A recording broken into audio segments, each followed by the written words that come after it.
All right, welcome you guys. So we're going to go ahead and cover slope today and average rate of change. Okay, so here's our definition of slope right here. So the slope will be m, the letter m. We don't use an s because I mean, you could, but it starts looking like people's fives, you know? So they try to steer clear of things that look like other numbers. So we're going to use m for this, okay? Um, and so basically the slope is just the rise over the run. So you would take how much you went up from one point to another point, and then how much you went over. And you're always going to put the vertical, the rise on top of the run. And so that's the reason why the formula down here is y2 minus y1 over x2 minus x1. A lot of students will put the x's on top. But remember, y goes in the vertical direction. So you want to be putting the rise on top, and then the run, the distance from here to here, which is going to be x2 minus x1. Okay. So the main thing to remember is that y's go on top. Okay. Now we can write this. You'll see this later on. This change in y over the change in x is written delta y over delta x in some textbooks. So don't be scared when you see that. That just means the difference between two y's over the difference between two x. Okay, how much did it change? Okay, so we'll go into detail as to you should be able to kind of look at a line and kind of guess its slope, but let's go ahead and do a couple problems first, okay? All right, so it says graph the function and determine the slope of the line. Okay, so we're going to go ahead and graph this. So since we haven't learned how to graph lines yet, we'll just t-chart it. So I'm going to substitute in 0 and 1. Remember, it only takes 2 points to determine a line, okay? And so 0 and 1 are usually, oh, you know what? I might not use 1, and I'll show you in a second why 1's a bad choice. But all right, so we're going to go ahead and go negative 2/3 times 0 plus 1. Well, 0 times anything is 0. So this part's annihilated, right? And so we just get 1 out. Now, the reason why I don't want to choose 1, if I substitute a 1 into this, this is going to get me negative 2/3 times 1, gets me a fraction. And I'm having to compute fractions, and I'm also having to graph fractions.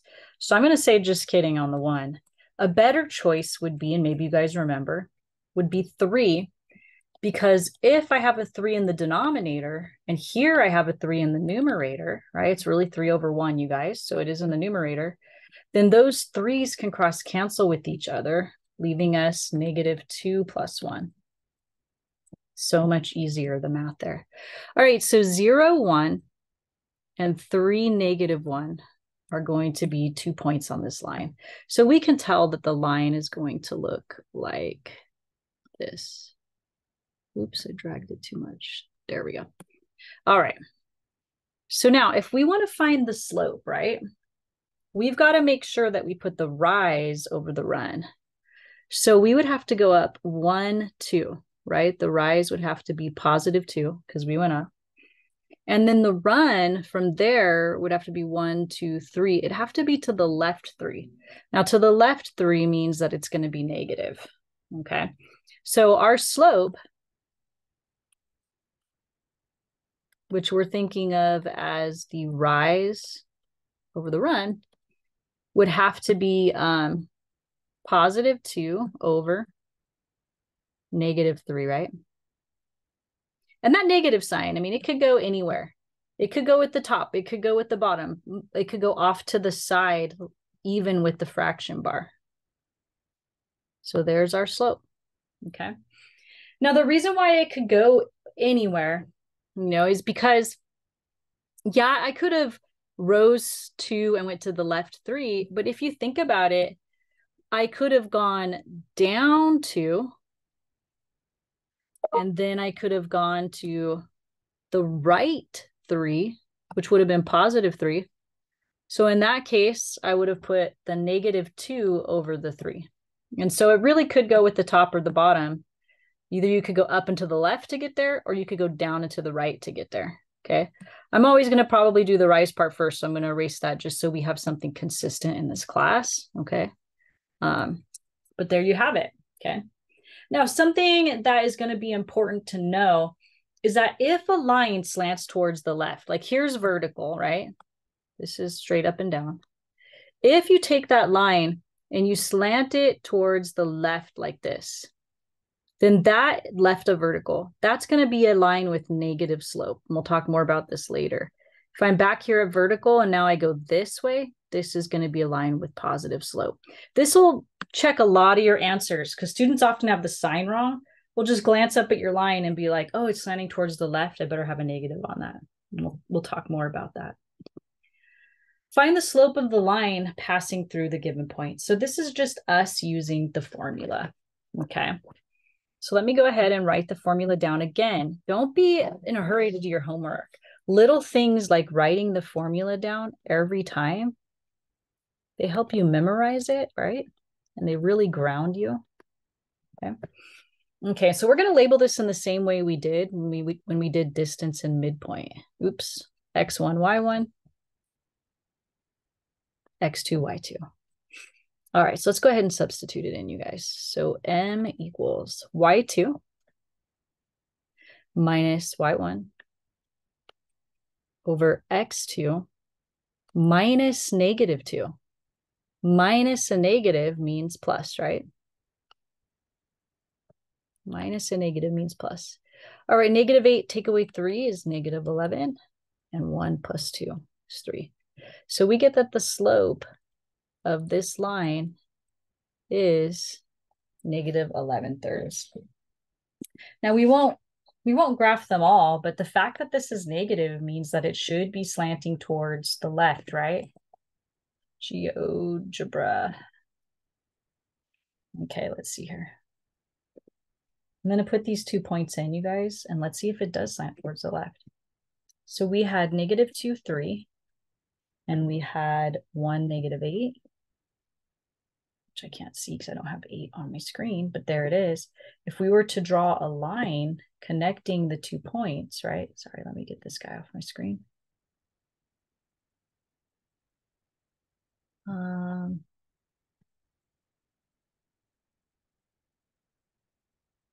There we go. Then you can see that that line does slant towards the left. So the fact that it has a negative number looks like we're spot on. Okay, let's try the next one. So next one, same thing, just we have decimals now. So we might have to use a calculator. All right, let's see. y2 minus y1 over x2 minus x1. Let me go label them. x1, y1, x2, y2. All right, so let's see here, you guys. So 1.3 take away minus a negative, so plus. And then 0.8 minus 1.2. So 1.3 plus 0.4 is 1.7. And 0.8 take away 1.2 is negative 0.4. Now, it's customary to not give a decimal fraction.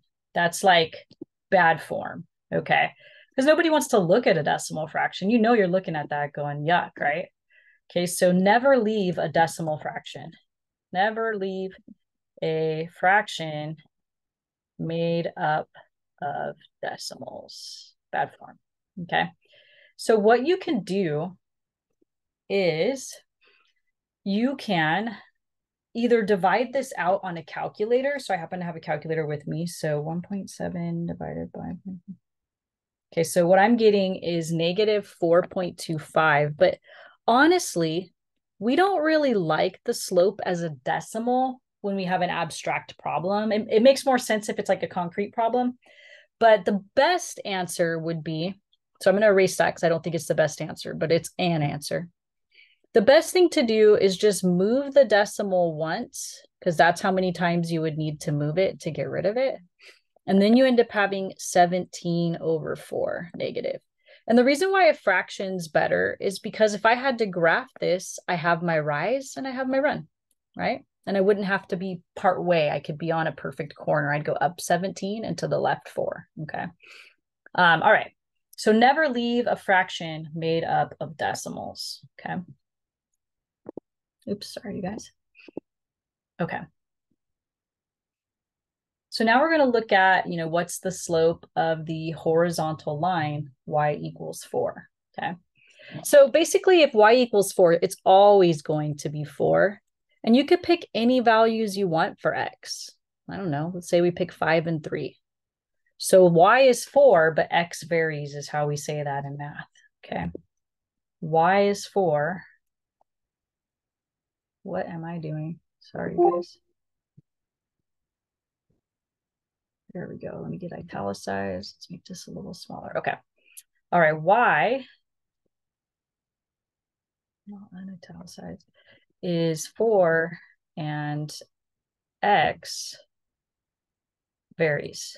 So you could pick anything you want for it. Okay. All right. So that gives us 2 points. I'm just going to write them out horizontally like we're used to. It's just something about the repetition, right? That's helpful. All right. We'll label them x1, y1, x2, y2. Slope is y2 minus y1 over x2 minus x1. Now, I told you guys I'd be honest with you about things that are important and things that are maybe a one-off, This is so important. It's going to be expected that your teachers, like that this, that y2 minus y1 over x2 minus x1. It's not going anywhere. It's a huge slope is like basically what calculus 1 is based off of. Okay, it's what you talk about every day in that class. Okay. So you really want to make sure if you're continuing on in math, and in this class too, we'll talk about it a lot, that you know this formula. All right, let's go ahead and plug things in. So we've got y2 minus y1 over x2 minus x1. So this is going to get us 0 over -2. And 0 divided by anything is 0. Doesn't matter what the bottom is. So remember, if the top is 0, it's always 0. If the top is 0, well, and the bottom can't be 0, and the bottom isn't, then it's 0. Okay? Because 0 divided by anything will always be 0. Now, visually, what this looks like.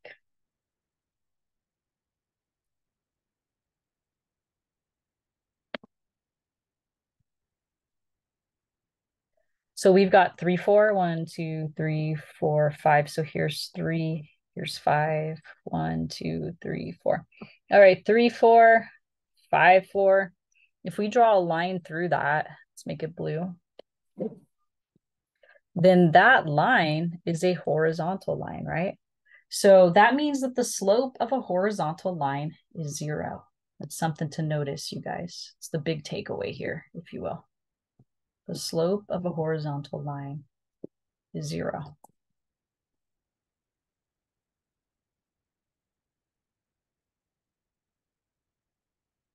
And that makes sense. I mean, if I was going to remember, slope measures how steep something is.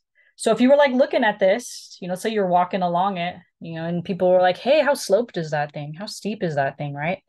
Then you would be like, it's 0. It's not steep at all. So this makes complete sense. Okay. If you're thinking about slope as measuring the steepness. Okay. So this time we have a vertical line.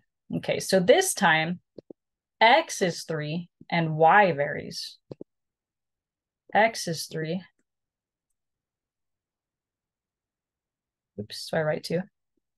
And y varies. Okay. All right. So x is 3. Boom. We know that. Okay. And then maybe I'll put the 5 and the 3 here, you guys. 3 is bad form. Let me pick 2. Pick whatever you want for x, right? Okay. All right. So then those are the ordered pairs 3, 5 and 3, 2. So let's go ahead and go in here. X1, Y1, X2, Y2. Slope is Y2 minus Y1 over X2 minus X1. All right, so we got 2 take away 5 over 3 take away 3. So that's going to be -3 over 0. So this isn't even a number. This is undefined. Okay. You cannot divide by 0 in math, right? You cannot divide by 0. Oops.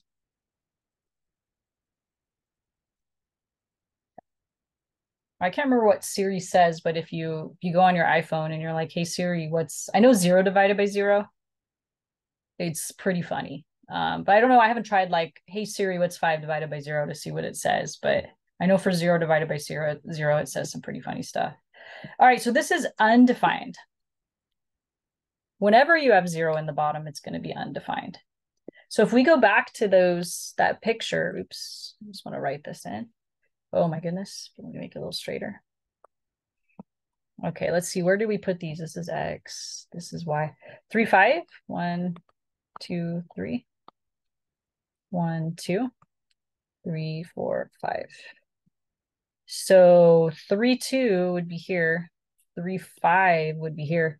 We're looking at a vertical line this time, you guys. So, bam. Okay. So this is a vertical line. So it's good to know that the slope of a vertical line is undefined.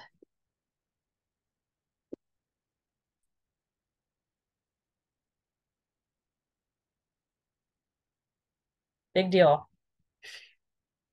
Calculus especially. So the example that I give people to remember this, aside from you could just use the slope formula, but I always talk about when I go to the gym, there's treadmills, right? And your treadmill starts off, like this. And that's going to be incline of 0. Then you can hit the incline button and your treadmill will start getting steeper and steeper, right? Okay. And so 0 is going to be horizontal. Okay. There is no treadmill that's going to do this, right? Okay. It's just not going to happen. That's going to be our undefined. No treadmill is going to go that steep with its incline. That kind of helps you remember. Okay. All right. So this kind of sums up what we just said a second ago about 0 being horizontal and undefined being vertical. And then we said earlier, any line that slants towards the left of vertical, so like this is vertical, this guy's to the left, that's going to be negative slope. Another way to think about it is pretend that you have a little man who's going from left to right like you read a book. This guy would be going uphill, hence the positive slope. This guy would be going downhill, so he's going to have negative slope. Okay. So we have to go from left to right, though. That's a key there. So average rate of change is synonymous with slope. They're the same thing. Okay. So if you want to find the average rate of change between any two data points on a graph, you just find the slope. Okay. Now the graph might be, kind of curvy and stuff, right? It might be that it's like, like this, but I like to think of it like somebody's weight loss or weight gain in this case, weight gain journey. Maybe they're drinking protein drinks and they want to gain some weight. They might gain some, but then other weeks it's like, oh man, I had a bad week, and then they'll like gain some again. Well, if you find the slope between those 2 points, you're going to find the average weight gain, let's say per week. Okay. So while some weeks you went up a lot and other weeks you went down, overall, the trend is up. Hopefully you can see that. So the average rate of change between these would show that it might be like up 1 pound, like plus a pound per week. Okay. So despite all the curviness, the highs and the lows, this is going to give you what's going on. Let's take a look at a specific graph, you guys. So example 4. The number of people participating in the federal supplemental nutrition program has increased from 17.2 million in 2000 to 47.6 million in 2013. The following graph illustrates this upward trend. Find the average rate of change in the number of people using food stamps from 2001 to 2013. Okay, so it wants the average. So this is what my eyes go to. As soon as I see that, right, average rate of change, I go, oh, cool. This word problem just wants me to get the slope. Whew. Word problems can be scary, but as soon as I get those keywords, I'm writing this guy down. Okay. Now we need 2 points for that, right? So you might be seeing that we kind of have 2 points. We got this 17.2 million in 2000, 47.6 million in 2013. There's our 2 points. Now it is key that you put these points in the proper order though, okay? So we've got these 2 points. It is customary, usually the X is time, okay? And you can see that in our graph, indeed it is. If you look here at the X axis, it's the year, right? So usually if they give you time, you want to make that the X value. So these are actually written backwards, you guys. I'm going to put the 2000 first, and then I'll put the 17.2 million. For the next one, I'm going to put the time, 2013, and then I'll put the 47.6 million last. Okay, so just by looking at the X and the Y axis here, you know, this is going to be the Y. So write it in the Y position, okay? All right, so now we can fill in this formula, right? So we have M equals, let's label these guys really quickly, you guys. X1, Y1, X2, Y2. So we have 47.6 minus 17.2 over 2013 minus 2000.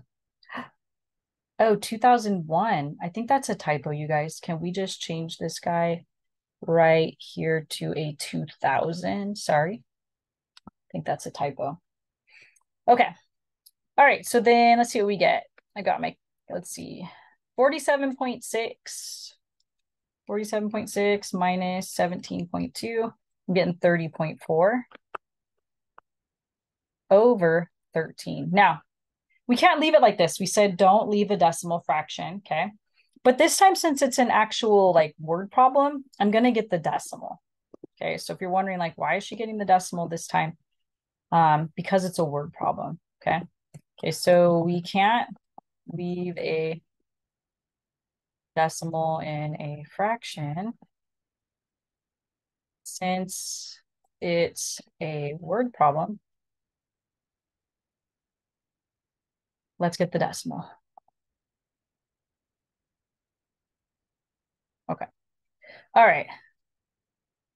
Let me make this font a little smaller so it doesn't dominate the screen here so much. Okay. All right. So I'm going to do 30.4 divided by 13, and I get 2.3. Oops, 2.3 approximately. All right. So that's going to be our answer. But let's kind of talk about like what that means, why I left it a decimal. Okay. So we're measuring the x-axis by years. And really this is 2.3 over 1, okay? Everything's over 1. Now, if you go back here, the 47.6 and the 17.2, that's millions, right? Millions of people using food stamps. Millions of people using food stamps. And this is over the year, right? Okay, years. Okay, so when we have a rise of 2.3 over a run of 1, this is going to be 2.3 million more people use food stamps for every 1 year, for every successive year, okay? So let's kind of interpret this. Okay, so this is millions, and this is people, and this is going to be over year, right? So if we were to interpret this, a good interpretation would be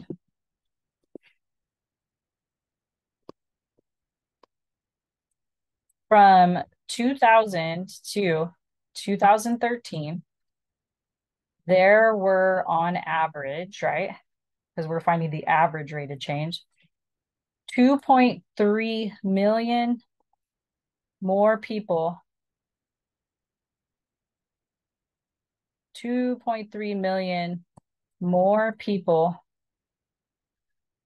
using food stamps than the previous year. however you want to word that, you know, it went up 2.3 million every year. Okay.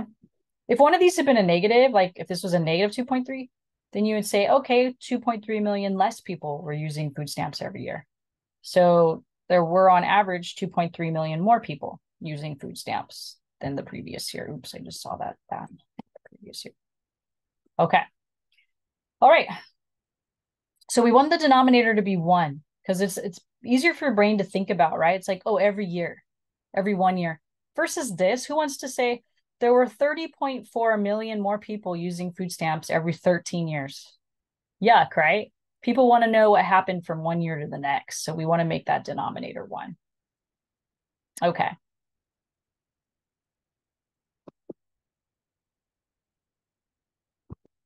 Increased oil production in the United States has resulted in decreased imports of crude oil. So the difference between these two graphs, right? This last one of the differences, this is an increase, right? We're going up every year on average. Over here, on average, we're going down, right? So we should end up with a negative number when we get done. That's just something to think about. You always want to be thinking big picture. And key, it says here, decreased imports. The total number of barrels imported in 2008 was like 3 million-ish.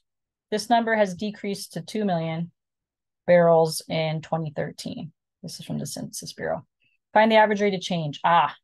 That's what tells me what I need to do. By the way, guys, on the final, we have some questions for average rate of change. Easy, slope. Okay, so let's get the 2 points. So remember, time is always x. So 2008 is going to be the x value. And the 3,590,000 is going to be the number of barrels, right? And then my next point is 2013. And the number of barrels is 2,810,000. Okay. I didn't put commas, you guys, because there's the comma between the 2 points and it starts getting super confusing. So in general, we don't use commas in that case because it's like, whoa, is that the comma for the ordered pair or is that the comma because I'm in the millions? Okay.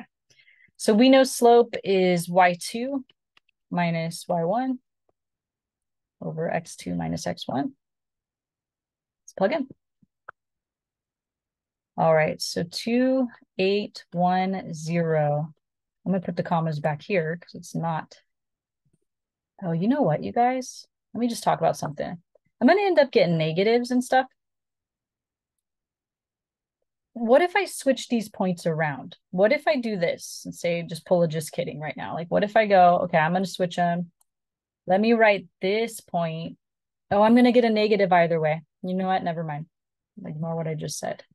All right, let's go ahead and plug it in. All right, so I'm going to put 2,810,000 minus 3,590,000.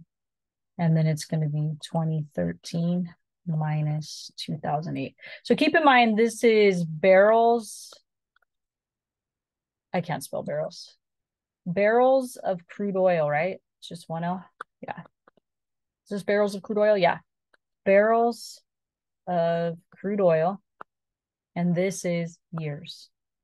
Okay, the year. All right, so let me go ahead and put that into my calculator. So 2,810,000. Oops. Minus 3,590,000. I got negative 780,000. And then 2013 minus 2008 is 5. So again, we want to make this in terms of 1. We don't want to say, oh, the number of barrels of crude oil went down 780,000 every 5 years. We really want to divide this out. So here's what I'm getting when I divide it out.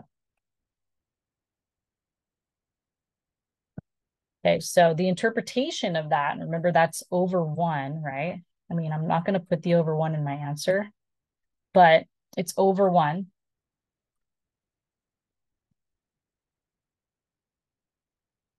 This is the barrels, and this is the year, right? So if we want to interpret this, then this is going to be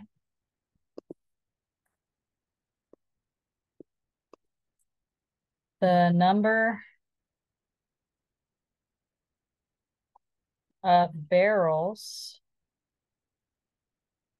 of crude oil produced by the US from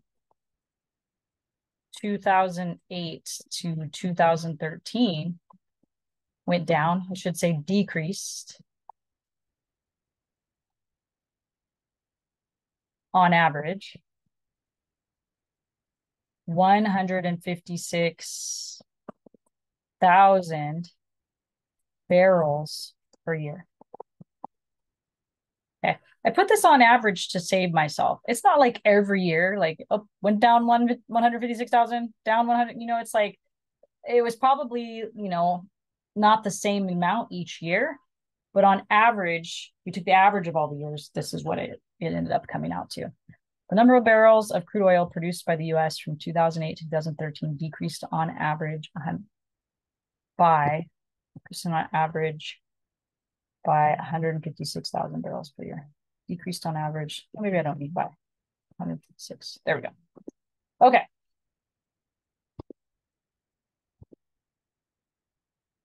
Now, slope it's everywhere, you guys. There are a range of numbers that a handicap slope can be between.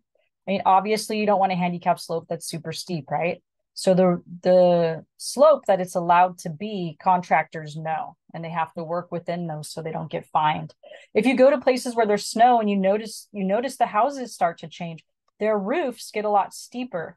And that's so that the snow can melt and just fall off. You don't want the snow melting and staying on top of your roof. So you notice you get pointier houses, right? And so each house has a certain slope that its rooftop has to be, right? You want it to be kind of steep so the snow isn't just sitting up there. So a lot of different places that if you look, you'll find the slope for. There was the runaway truck ramp on the 15 freeway, right, of the Cajon Pass. And then and that's because it's super steep at one point. And it even tells you the grade. Like, and we're saying the grade, they're talking about how steep it is. And truck drivers really want to be aware of that grade as they're driving so that they can drive safely. Okay. So now we're going to move into something that you've probably heard of. If you're in college algebra, you probably saw this in high school, this y equals mx plus b. This is slope-intercept form. This is such an important thing. This isn't going anywhere either, you guys. This is going to be in calculus and then some, okay? So when you look at the y equals mx plus b, m, we already know, stands for slope. But the new thing is that this b is going to be the y-intercept, okay? So the big takeaway from y equals mx plus b is making sure that you know what these two things are, making sure that you know that this is slope. And I have some students who accidentally put this on the x-axis, but it's the y-intercept. So make sure you always put it on the y-axis like pictured here in the picture, okay? Write the equation in slope-intercept form. Use the slope and y-intercept to graph the line. So earlier I gave a resource to you guys for getting y by itself because I was thinking about this section and how important it is that we get y by itself. So if you didn't already utilize that resource, hopefully you can utilize that now, okay? All right, so write the equation slope-intercept form, use the slope and the y-intercept to graph. Okay, so let's just rewrite it over here. We want to get y by itself. So the first thing we're going to do if we want to get y by itself is we're going to move the x over. Remember, if you move it over, you added it over, so it'll be positive. Anything that crosses the equal sign, its sign has to change. Then we're going to divide by 3 to everybody.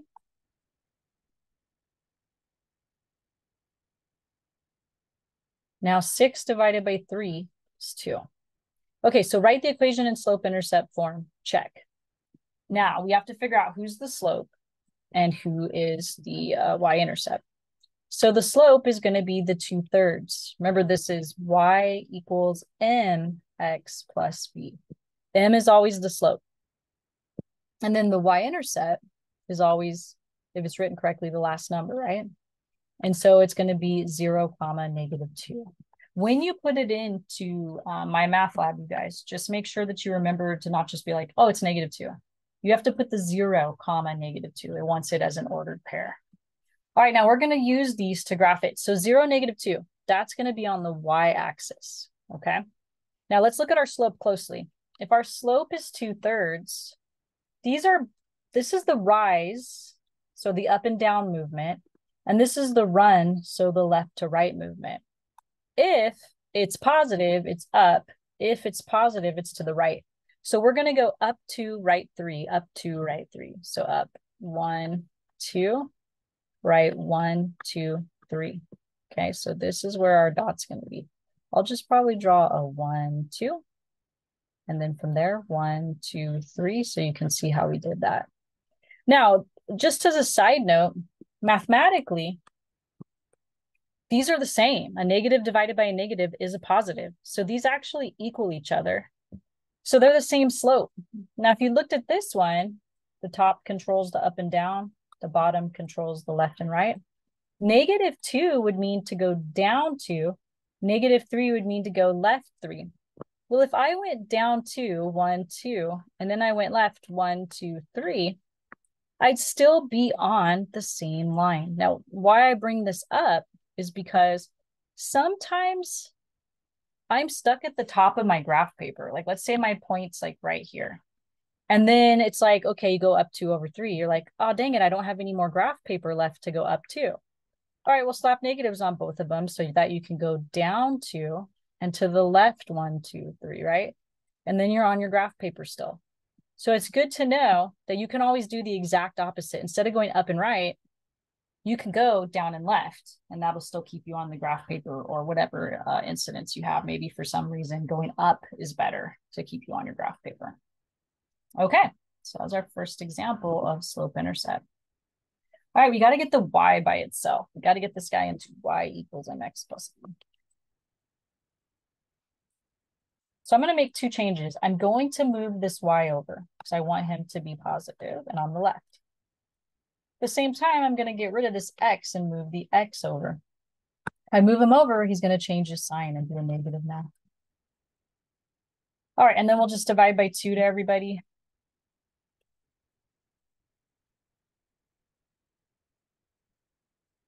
Now remember, there's a 1 in front of, try to delete this guy really fast, straight mark here. All right, there's a 1 in front of this x that's not written there, but we know is there. So the slope of this is going to be -1/2. 4 divided by 2 is 2. So there's our slope-intercept form. You could leave it -x/2, but I think it's better to write it this way so that you can see, okay, I know the m, and I know the y-intercept is going to be 0, 2.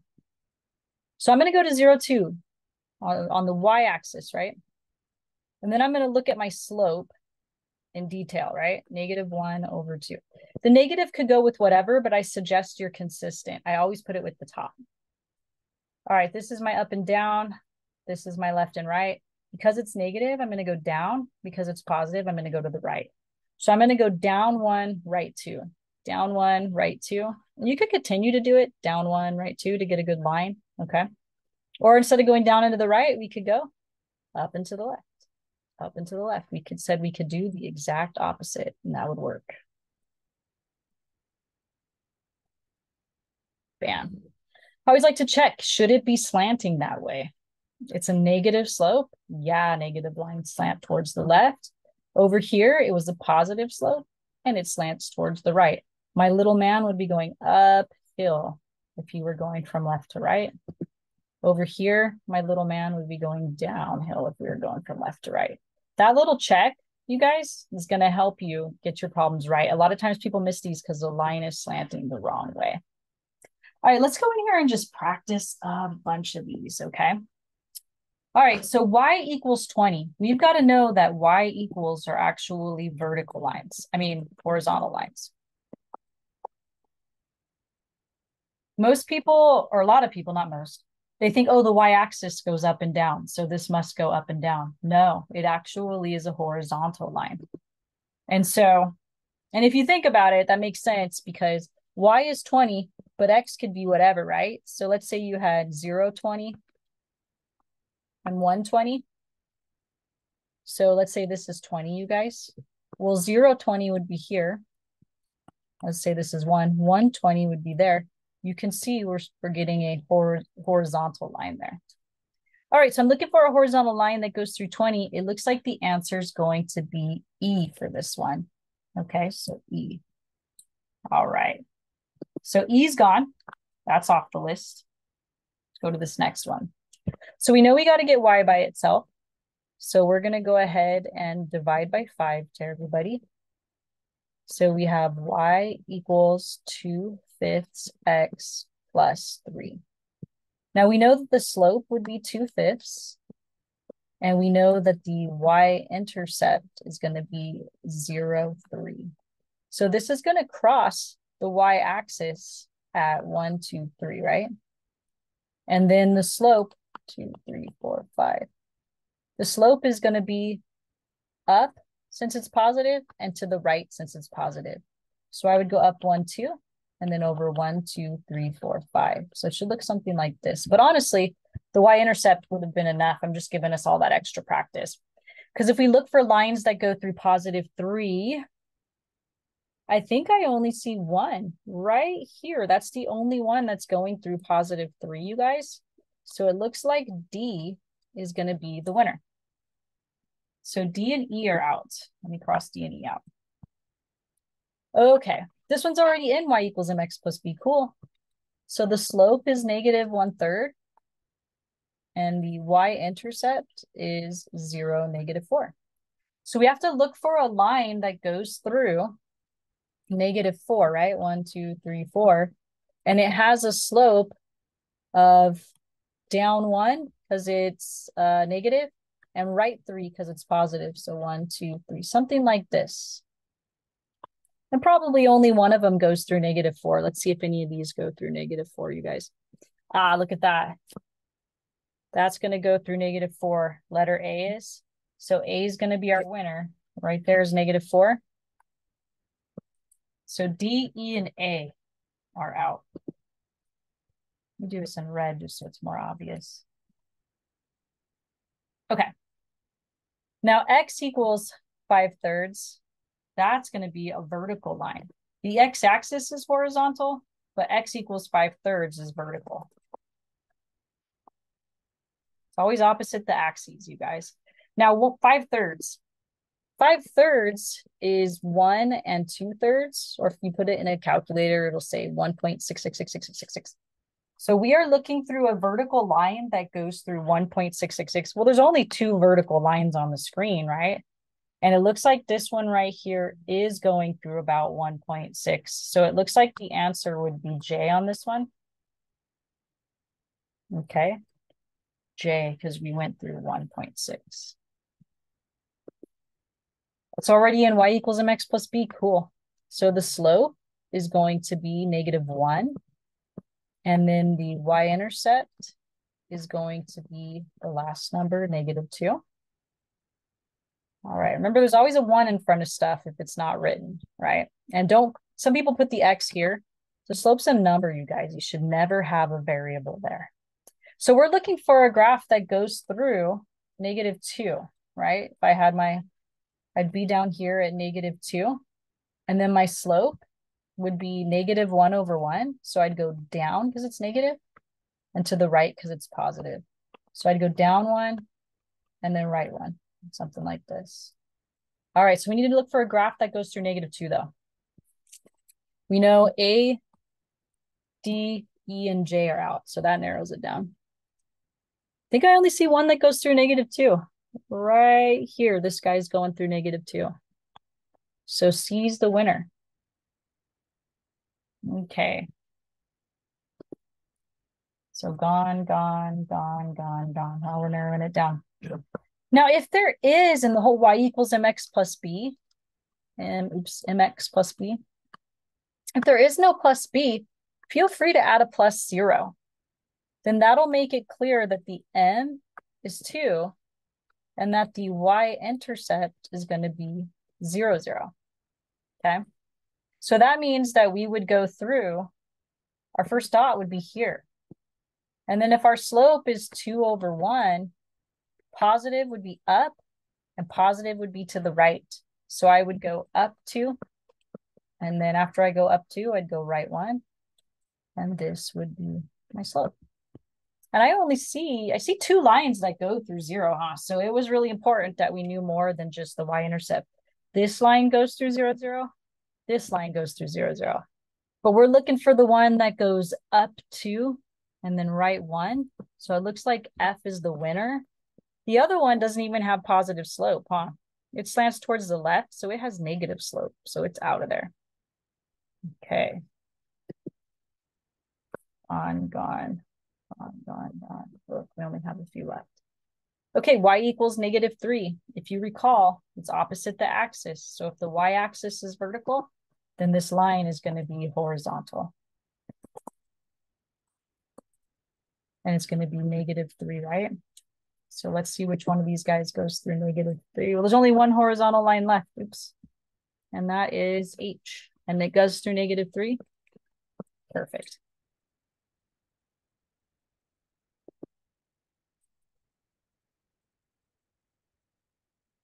Okay, we got to get y by itself. So divide by 3. Now remember, if there isn't anything back here, that's all right. You just add a +0. So it's in y equals mx plus b. So the m is -4/3. And the y-intercept is 0, 0. So it's going to go through 0, 0. And remember, the top does the up and down. So it's negative, so down. The bottom does the left and right. It's positive, so to the right. So I would go down 1, 2, 3, 4. And then I would go right 1, 2, 3 and be somewhere like here. But we're in luck. Only one line left goes through 0, 0. And that's the one on G. But if you were to check it out, I bet you its slope would be down 4/3. Let's check. 1, 2, 4. 1, 2, 3. Bam. There it is. All right. So G's the winner for that one. So only B and I are left. Only B and I are left. Well, x equals 10. The x-axis is horizontal. So this one is going to be a vertical line. All right, a vertical line that goes through 10. Let's see, you guys, which one? There's only, or -10. There's only one vertical line left, and that's B, right? And what do you know? It does go through -10 right there. So it looks like it's going to be B. So that means that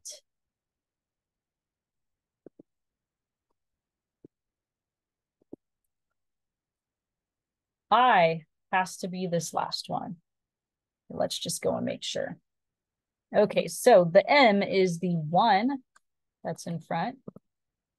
And then the y-intercept is 0,7/2. Or in other words, 0,3.5, right? So just hit into your calculator, 7 divided by 2, and then hit the S to D button if you have that Casio 300 FX, right? And that'll tell you that that'll turn it into 3.5. Okay, so you can see I does go through 3.5 right here. I don't know if you can, my arrow probably messed it up, but it's in between 3 and 4. So it really is 3.5 right there. So that guy's got to be the winner because it goes through a 0, 3.5, and none of the others do. So this will be I.